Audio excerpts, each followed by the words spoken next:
Chapter 5 में आज हम पढ़ेंगे लिंग संलग्न वंशागति, सेक्स लिंक्ड इनहेरिटेंस के बारे में पढ़ेंगे।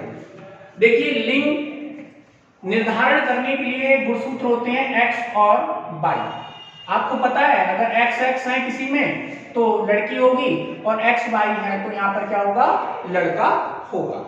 अगर इन लिंग गुणसूत्रों पर म्यूटेशन के कारण कोई जीन है तो उस जीन की भी वंशागति अगली पीढ़ी में हो जाएगी। इसी को कहते हैं लिंग संलग्न वंशागति कहते हैं। यहाँ पर ये जो है 3 प्रकार से देखने के लिए मिलती है। सबसे पहले आती है एक्स संलग्नता, इसको बोलते हैं डायेंड्रिक बोलते हैं। ठीक, इसका एक दूसरा नाम है डायेंड्रिक बोलते हैं। तो यहाँ पर जो एक्स गुणसूत्र होगा उसके ऊपर जीन होगा, जैसे ये वर्णांधता का जीन है, जैसे ये हीमोफीलिया का जीन है यहाँ पर।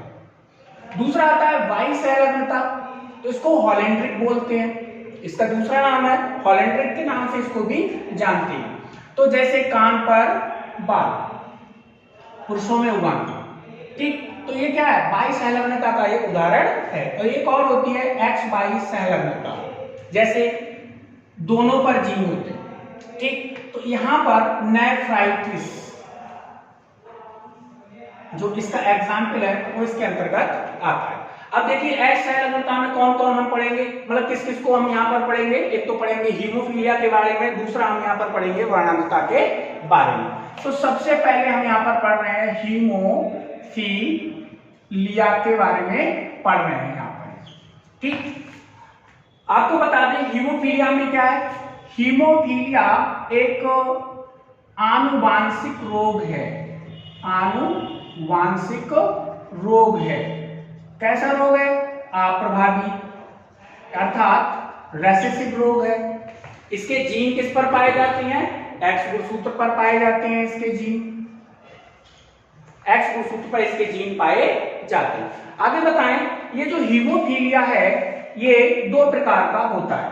अगर इस हीमोफीलिया की अगर हम यहाँ पर बात करें तो हीमोफीलिया ए और हीमोफीलिया बी, ये 2 प्रकार का। देखिए कैसे होता है, जैसे ये फैक्टर 12 है, फैक्टर 11th में सक्रिय होगा, 11th 9th फैक्टर में यहाँ पर ये सक्रिय होगा।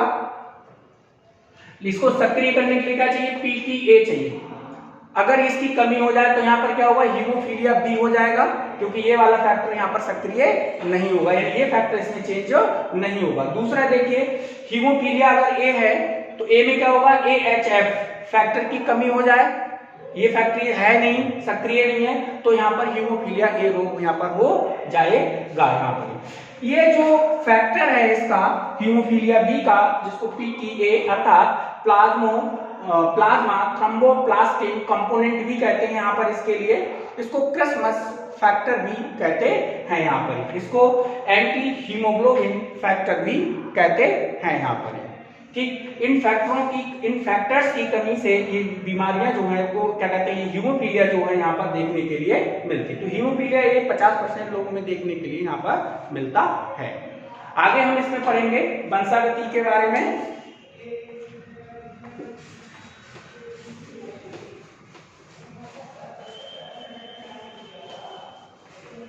देखिए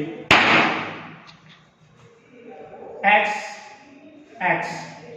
एक एक्स के ऊपर ये जीन है, तो ये यहां पर क्या होगी, हीमोफीलिया वाहक स्त्री होगी।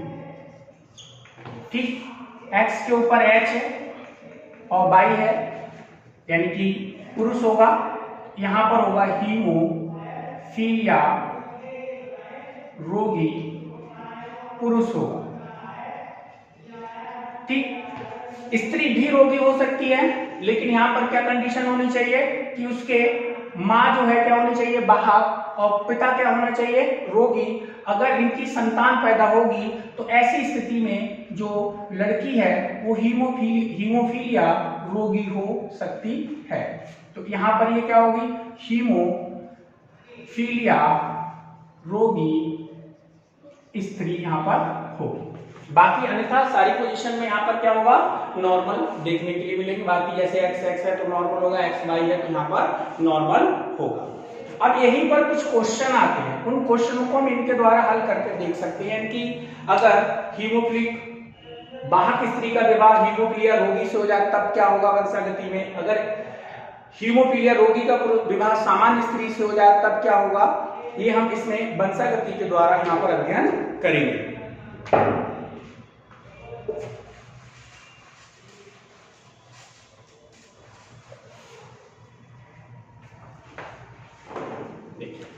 क्वेश्चन नंबर 1, सामान्य पुरुष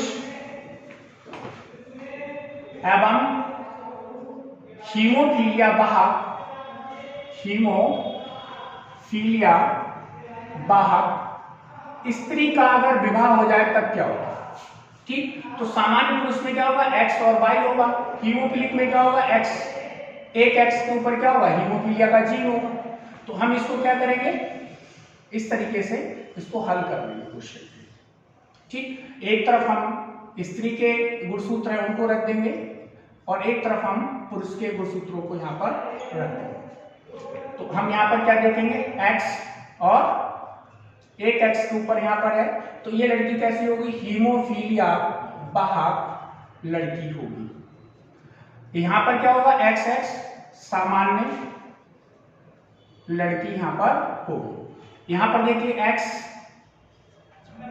हीमोफीलिया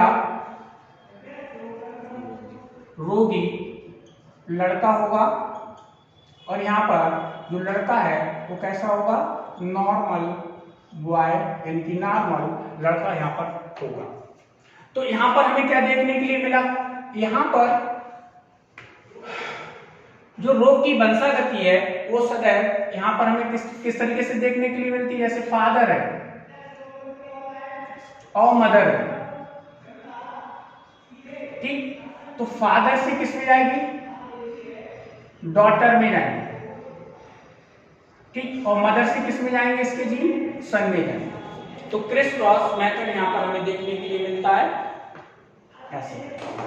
देखिए एक एग्जाम्पल और देख लेते हैं, दूसरा देखिए, अगर वाहक, कौन वाहक है, हीमोफीलिया वाहक स्त्री है और विवाह किससे हो जाए, हीमोफीलिया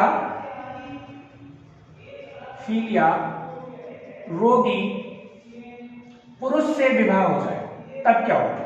हीमोफीलिया की वाहक स्त्री है और पुरुष यहाँ पर कैसा है, हीमोफीलिया रोगी है, तब देखिए क्या होगा। यहाँ पर देखिए, तो हीमोफीलिया वाहक स्त्री है यहाँ पर ये, और हीमोफीलिया रोगी यहाँ पर पुरुष है। यहाँ देखिए अभी आपको इसमें क्या बताया था, यही बताया था कि अगर माँ हीमोफीलिया वाहक है और पुरुष हीमोफीलिया रोगी है तो ऐसी स्थिति में हीमोफीलिया रोगी लड़की होगी। यहां देखिए ये क्या होगी, वाहक होगी। ये लड़का यहाँ पर कैसा होगा, हीमोफीलिया रोगी होगा और ये लड़का कैसा होगा, नॉर्मल होगा। तो हीमोफीलिया रोगी ये लड़का यहाँ पर होगा, ये यहाँ पर लड़का कैसा होगा, नॉर्मल होगा। ये लड़की कैसी होगी, वाहक लड़की होगी। ठीक, तो यहाँ पर अगर हम देखें तो 50% संतानें कैसी हैं, हीमोफीलिया रोगी है और 50% नॉर्मल होगी। लड़कियों में देखें तो 50% लड़कियां हीमोफीलिया रोगी होंगी और 50% वाहक होंगी। लड़कों में देखें तो हीमोफीलिया रोगी 50% होंगे और नॉर्मल 50% यहाँ पर होंगे।